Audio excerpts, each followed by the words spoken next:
کیونکہ اس حالت میں بائک کو گھسیٹ کر کہیں لے جانا خاصا مشکل کام ہے، اور پھر اس گرمی میں اف توبہ۔ پھر سحر نے ماتھے سے پسینہ پوچھتے ہوئے پریشانی کی حالت میں امتل سے کہا، سحر کچھ کرو، ہمیں 2 بجے واپس گھر پہنچنا ہے۔ امتل تلملا کر بولی اور شاپر سے بوتل نکال کر کھڑے کھڑے کئی گھونٹ حلق میں اتار لیے، پھر بوتل سحر کی طرف بڑھا دی۔ اس نے بھی چند گھونٹ لے کر خود کو تازہ دم کیا۔ اس کا دماغ تیزی سے سوچ رہا تھا مگر کسی نتیجے پر نہ پہنچ رہا تھا۔ قیمتی لمحات ہاتھ سے نکلے جا رہے تھے۔ آخر دونوں میں طے ہوا کہ امتل تم یہاں ٹھہرو، میں وہاں جاتا ہوں، کوئی مزدور ہی لے آؤں گا جو بائک کو دکان پر لے جائے گا، مگر سحر میں یہاں اکیلی کیسے کھڑی رہ پاؤں گی؟ ہر سو اجاڑ ہے، مجھے تو ویسے ہی یہاں بہت گھٹن ہو رہی ہے۔ امتل نے بے چینی ظاہر کرتے ہوئے کہا، ریلیکس یار، کیا ہو گیا؟ مسئلہ بنا ہے تو اس کا کوئی حل تو نکالنا پڑے گا نا۔ میں زیادہ دیر نہیں لگاؤں گا، تم بھی پیچھے سے مجھے دیکھتی رہنا، میں بھی پلٹ پلٹ کر تمہیں دیکھتا رہوں گا۔ اب بائک یہاں تنہا چھوڑ کر تمہیں ساتھ بھی تو نہیں لے جا سکتا نا، اور پھر اس گرمی میں جانا بس 15-20 منٹ کی بات ہے۔ سحر نے اسے ہمت دے کر ٹھہر جانے کو کہا تو امتل نے اقرار میں ہلکی سی گردن ہلا کر اسے جانے کی اجازت دے دی۔ تھینکس ڈیئر، سحر نے اسے پیار سے کہا اور نہر کی اونچی پٹری سے نیچے اترتا چلا گیا۔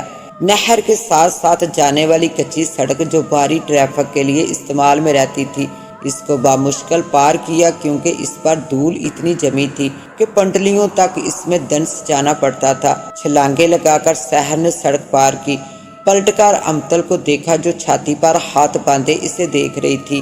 امتل نے ہاتھ ہلا کر اسے مسکراتے ہوئے رخصت کیا۔ وہ تیز تیز قدموں سے آگے بڑھ رہا تھا۔ سڑک کے اس پار قبرستان کی حد شروع ہو جاتی تھی۔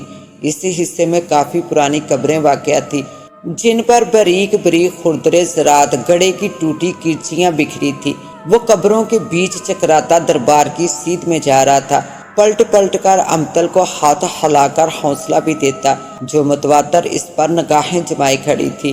پھر وہ درختوں کی اوٹ میں کہیں چھپ گئی۔ سحر بھی اس کی نظروں سے اوجھل ہو گیا۔ 4 سو قبروں کے بیچ 4 کنال کے حصے میں اس درگاہ کو تعمیر کیا گیا تھا، جو ایک اونچے چبوترے پر واقع تھی۔ مشرق کی جانب 2 کچے کمرے تھے، ایک ٹوٹا پھوٹا چھپر تھا۔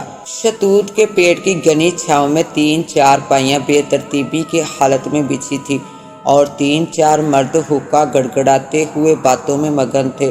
2 اینٹیں جوڑ کر ایک 1.5 عمر عورت دیچکی میں چائے بنا رہی تھی۔ 2 بچے ایک دوسرے پیڑ کے نیچے مٹی کے کھلونوں سے کھیل رہے تھے۔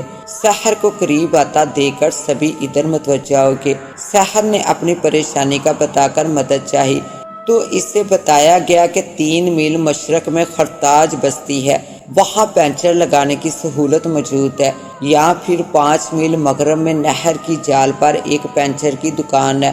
ہم آپ کی یہاں کیا مدد کر سکتے ہیں؟ بائک کو تو ہر حال میں دکان پر لے جانا پڑے گا۔ 1.5 عمر شخص نے سحر کو بتا کر سوالیہ نگاہوں سے دیکھا۔ دیکھیے، میرے ساتھ ایک خاتون ہے، اگر آپ ہماری بائک کسی قریبی دکان پر پہنچا دیں تو ہم آپ کو اس کا معاوضہ دیں گے۔ سحر نے انہیں پیشکش کی تو وہ سبھی چونک سے گئے۔ 100 کا نوٹ لیں گے، بائک پہنچ جائے گی تمہاری دکان تک، 17 برس کی عمر کے چھوکرے نے ڈیمانڈ کرتے ہوئے کہا۔ ٹھیک ہے، مجھے منظور ہے، تم آؤ میرے ساتھ۔ سحر نے خوش ہو کر اس سے کہا، بابو جانا کہاں تھا آپ لوگوں نے؟ 1.5 عمر شخص نے سحر سے پوچھا۔ دراصل ہم شہر سے آ رہے ہیں اور بنگلہ ماچھی سنگھ جا رہے تھے کہ بائک پینچر ہو گئی۔ وہ بنگلہ تو یہاں سے قریب ہے، مگر پینچر تو ادھر نہیں لگ سکے گا، 1.5 عمر شخص نے کہا اور حقہ گڑگڑانے لگا۔ دھیان سے جانا کوبے، چادر بھی لے لے، بہت گرمی ہے، حشر ہو جائے گا جانے تک۔ کچھ نہیں ہوتا بابا، میں چلا جاؤں گا۔ لڑکے کا نام شاید یعقوب تھا، جو اسے کوبے کے نام سے پکارا جا رہا تھا۔ اس نے چارپائی کے نیچے سے اپنا پرانا سا جوتا نکالا اور اسے اپنے تعاقب میں آنے کا اشارہ کر دیا۔ وہ درگاہ سے نکل کر قبرستان میں چکراتی ایک راہ گزر پر نہر کی جانب بڑھ رہے تھے۔ کوئی 10 بجے کا وقت ہوگا، مگر لگتا تھا سورج سر پر آ پہنچا ہے اور تندور کی طرح جل رہا ہے۔ سحر کوبے کے تعاقب میں تھا کہ وہ دونوں پرندوں کی آواز پر چونک کر متوجہ ہوئے۔ اور شمال مغربی حصے کی طرف دیکھا تو عجیب منظر دکھائی دیا۔ اونچے لمبے قد کی ایک عورت تھی جس نے سیاہ لباس پہن رکھا تھا، سر کے کھلے بال اس کی پیٹھ تک پہنچ رہے تھے اور وہ سر جھکائے ننھے ننھے قدم اٹھاتی مشرق کی طرف قبروں کے بیچوں بیچ بڑھ رہی تھی اور 8-10 لالیاں چلاتی ہوئی اس کے سر کے اوپر اڑتی چلی آ رہی تھی۔ کوبے کے قدم جام ہو کے سحر بھی ٹھہر کر سحر زدہ نگاہوں سے وہ پر اسرار منظر دیکھنے لگا۔ لالیاں کسی سانپ کو دیکھ کر چلاتی ہیں یا کسی پر اسرار چیز کو دیکھ کر وابیلا کرتی ہیں۔ بابو چڑیل دیکھی ہے تم نے کبھی؟ کوبے نے دھیمی آواز میں سحر سے پوچھا تھا۔ نہیں تو، سحر نے ہکلا کر جواب دیا۔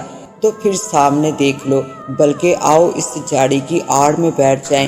یہ چڑیل بہت عرصے سے اس قبرستان میں رہتی ہے، بہت کم ظاہری شکل میں آتی ہے۔ اب شدید دوپہر کا وقت ہے نا، اس تنہائی میں اس روپ میں نکلی ہے۔ اس سے پہلے میں نے ایک دن شام کو اسے جھاڑیوں کی اوٹ سے دیکھا تھا، یا پھر آج صاف دیکھ رہا ہوں۔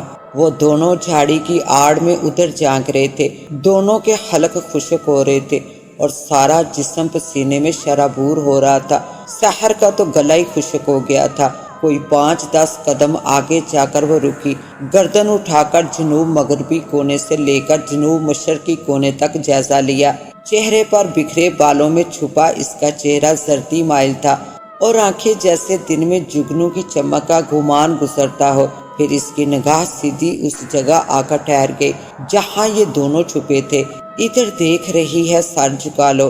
کوبے کی آواز میں تھر تھراہٹ تھی، وہ بھی خوف سے آدھموا ہو رہا تھا۔ لالیاں چلانے کی آواز سکوت میں ڈوبی فضا میں ارتعاش پیدا کر رہی تھی۔ بڑے خاموش لمحات تھے۔ سحر امتل کی وجہ سے بہت پریشان ہو رہا تھا۔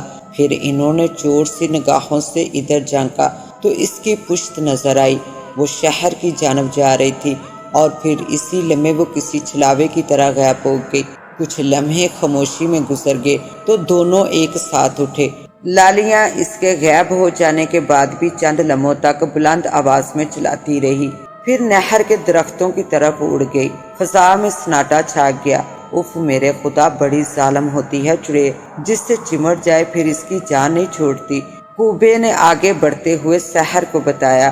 سحر اس کی بات بھی سن رہا تھا، مگر اس کی زیادہ توجہ ادھر تھی جہاں اس کی امتل اس کا انتظار کر رہی تھی، مگر اب وہ اسے دکھائی نہ دے رہی تھی۔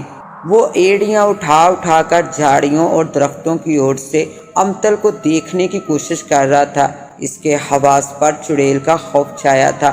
وہ بار بار ادھر ہی پلٹ کر دیکھ رہا تھا جہاں ذرا دیر پہلے چڑیل کو چلتے ہوئے دیکھا تھا۔ کتنا پر اسرار چہرہ تھا اس کا، اور چلنے کا انداز، لگتا جیسے ریموٹ پر کوئی انسانی مجسمہ حرکت کر رہا ہو۔ ذرا دیر بعد ہی وہ نہر کے دہانے آ پہنچے۔ امتل کہیں دکھائی نہ دے رہی تھی۔ جانے کیوں سحر کی چھٹی حص بار بار پھڑک کر اسے کسی خطرناک حادثے کی اطلاع دے رہی تھی۔ وہ بار بار گلا تر کرنے کی کوشش کر رہا تھا۔ اس کی شرٹ پسینے سے تر ہو چکی تھی اور چہرے سے پسینہ بوندے بن کر ٹپک رہا تھا۔ حلق میں پیاز سے کانٹے چبھ رہے تھے۔ اس کے بوٹ اور پتلون کا نچلا حصہ خاک میں لتھڑ چکا تھا۔ اس کی نگاہیں نہر پر کھڑے درختوں کے بیچ کسی کو بے قراری سے ڈھونڈ رہی تھی، شاید کہیں تھک کر بیٹھ گئی ہو۔ اس کا دل تیزی سے دھڑک رہا تھا۔ اس کی اس پر ہول صورتحال سے جان لبوں تک آ پہنچی تھی۔ وہ چلا اٹھا امتل، مگر اس کی آواز گلے میں ہی کہیں رند گئی۔ کوبے نے پلٹ کر اسے حیرت سے دیکھا۔ کیا ہوا بابو؟ مگر وہ اسے جواب دینے کی بجائے دونوں ہاتھوں کی ہتھیلیوں کو لبوں کے ارد گرد پھیلا کر زور سے چلایا۔ امتل کہاں ہو، اب اس کی آواز سامنے کھڑے پیڑوں تک ضرور پہنچ گئی تھی، مگر ادھر گہری خاموشی اور روح فراسا سناٹا تھا۔ کوبے نے اس کا بازو پکڑا۔ وہ بری طرح لڑکھڑا رہا تھا اور اس کی سانس بری طرح پھول رہی تھی۔ وہ گرنے کو تھا۔ کوبے نے اسے دونوں ہاتھوں سے اپنی باہوں کے دائرے میں لیا۔ کچی سڑک پر خاک کا دریا بمشکل پار کرایا۔ اب وہ نہر کی پٹری پر چڑھ رہے تھے۔ وہ کوبے کی باہوں میں ہانپتا ہوا بمشکل پٹری پر پہنچا۔ کوئی 20 گز کے فاصلے پر اسے اپنی بائک نظر آئی۔ وہ رہی امتل۔ کوبے نے اسے ہمت دی۔ امتل خاک پر پاؤں پھیلائے شیشم کے تنے سے ٹیک لگائے بیٹھی تھی۔ اس کا سر بری طرح نیچے جھکا ہوا تھا۔ سحر نے کوبے کو پرے دھکا دیا اور لڑکھڑاتے قدموں سے امتل کی طرف بھاگ پڑا۔ امتل امتل کیا ہوا تمہیں؟ وہ اس سے صدائیں دیتا ہوا آ رہا تھا، مگر امتل کا وجود ساکن تھا جس میں ذرا بار بھی جنبش نہ ہوئی۔ کوبا بھی تیزی سے وہاں تک پہنچا۔ سحر گھٹنوں کے بل امتل کے قریب پہنچ کر گر سا گیا اور دونوں ہاتھوں سے اس کا چہرہ تھام کر اوپر اٹھایا اور پھولتی سانسوں سے پوچھا، کیا ہوا امتل؟ ہوش کرو پلیز، میں آ گیا ہوں۔ اس کی آواز پر امتل نے اپنی بند پلکیں اٹھائی تو سحر کی دبی دبی سی چیخ نکل گئی، کیونکہ امتل کی آنکھیں مکمل سفید تھی اور دونوں دیدے اندرونی کونے میں سمٹ کر رہ گئے تھے اور آنکھوں سے پر اسرار وحشت ٹپک رہی تھی۔ دونوں لب سختی سے بند تھے اور جبڑوں کی ہڈیاں گلابی گالوں سے ابھر کر نمایاں ہو رہی تھی۔ سحر دہشت سے خوفزدہ ہو کر اس کا چہرہ چھوڑ کر پیچھے کمر کے بل خاک پر گر گیا۔ کوبے نے آگے بڑھ کر جھکتے ہوئے امتل کے چہرے کو جھانکا تو وہ بھی سہم کر پیچھے ہو گیا۔ ایسے میں امتل کی گردن پھر سے بے جان ہو کر نیچے ڈلک گئی۔ کوبے، اس کو کیا ہو گیا ہے؟ خدا کے لیے ہمیں بچا لو، مجھے بہت خوف آ رہا ہے، سحر کہہ رہا تھا۔ ایسے میں ایک بائک ان کے قریب آ کر رکی جس پر 2 شخص سوار تھے، ایک نوعمر لڑکا جو بائک چلا رہا تھا اور دوسرا ایک 50 سالہ باروب شخص تھا جو بریش تھا۔ کوبے نے بڑھ کر انہیں صورتحال سے آگاہ کیا۔ ادھیڑ عمر شخص نے امتل کے قریب پہنچ کر جائزہ لیا، اس کی کلائیاں پکڑ کر نبض دیکھی، پھر بڑی ہمت کر کے امتل کا چہرہ اوپر اٹھایا، مگر امتل کی آنکھیں بند رہی۔ یہ زندہ ہے لیکن اس وقت یہ کسی اسیبی قوت کے سکنجے میں ہے، آپ اسے کسی عامل کے پاس لے جائیے۔ نہیں، یہ نہیں ہو سکتا، یہ امتل ہے، گریجویٹ ہے، سمجھدار ہے، اسیب اس کے پاس کیسے آ گیا؟ یہ ناممکن بات ہے، میں اسے یہاں تنہا چھوڑ گیا تھا، یہ ڈر گئی ہے، سحر احتجاج بھرے انداز میں کہہ رہا تھا۔ یہ بات نہیں ہے برخودار، اس قبرستان میں عرصہ دراز سے ایک اسیبی قوت قیام پذیر ہے۔ اس وقت شدید دوپہر کا وقت ہے، آپ نے اسے یہاں تنہا چھوڑ دیا۔ لڑکی بہت حسین ہے، ضرور وہی اسیبی قوت اس پر قابض ہو گئی ہے، ادھیڑ عمر نے سحر کو سمجھاتے ہوئے کہا۔ ہاں ہاں، وہ چڑیل تو ذرا دیر پہلے ہم نے قبرستان میں اپنی آنکھوں سے دیکھی ہے، کوبا اور سحر ایک زبان ہو کر بولے۔ اسی لمحے امتل نے چہرہ اٹھایا اور اپنی سفید آنکھیں کھول کر ان کی طرف گور کر دیکھنے لگی۔ اسے اپنی طرف متوجہ پا کر دونوں کی چیخیں نکل گئی، دونوں ہاتھ باندھ کر اس سے شاید معافی مانگنے لگے۔ تب اس نے پھر گردن جھکا لی۔ بابا جی، اب ہم کیا کریں؟ خدا کے لیے میری مدد کرو، میری بائک پنچر ہے، مجھے کچھ سمجھ نہیں آ رہی، میرا دماغ پھٹ رہا ہے، اوف اللہ جی، میں کیا کروں؟ سحر دیوانہ وار بولے جا رہا تھا اور ان کی منتیں کر رہا تھا۔ اچھا تم ایسا کرو، میرا بیٹا تمہیں روڈ تک پہنچا دیتا ہے، مگر پھر تمہاری بائک کا کیا ہوگا؟ وہ میں انہیں خرتاج بستی تک پہنچا دیتا ہوں، وہاں سے پنچر لگوا لیں گے۔ کوبے نے کہا، ہاں ٹھیک ہے، تم ان کی بائک لے کر خرتاج پہنچو، یہ امتل کو لے کر وہاں جائیں گے، پھر وہاں سے گھر جانا ان کو آسان ہو جائے گا۔ اس بزرگ صفت انسان نے ان کی رہنمائی کرتے ہوئے کہا۔ پھر کوبے اور سحر نے امتل کو بائک پر سوار کیا، لڑکے نے ڈرائیونگ سیٹ سنبھالی، سحر نے پیچھے بیٹھ کر امتل کو باہوں میں بھرا۔ اس کی گردن آگے جھکی رہی اور اس نے کوئی احتجاج نہیں کیا، بلکہ بے جان مورتی کی طرح پڑی رہی۔ کوبا سحر کی بائک لیے چل دیا اور وہ بزرگ شخص وہاں پیڑ کے سائے میں اپنے بیٹے کی واپسی کا انتظار کرنے لگا۔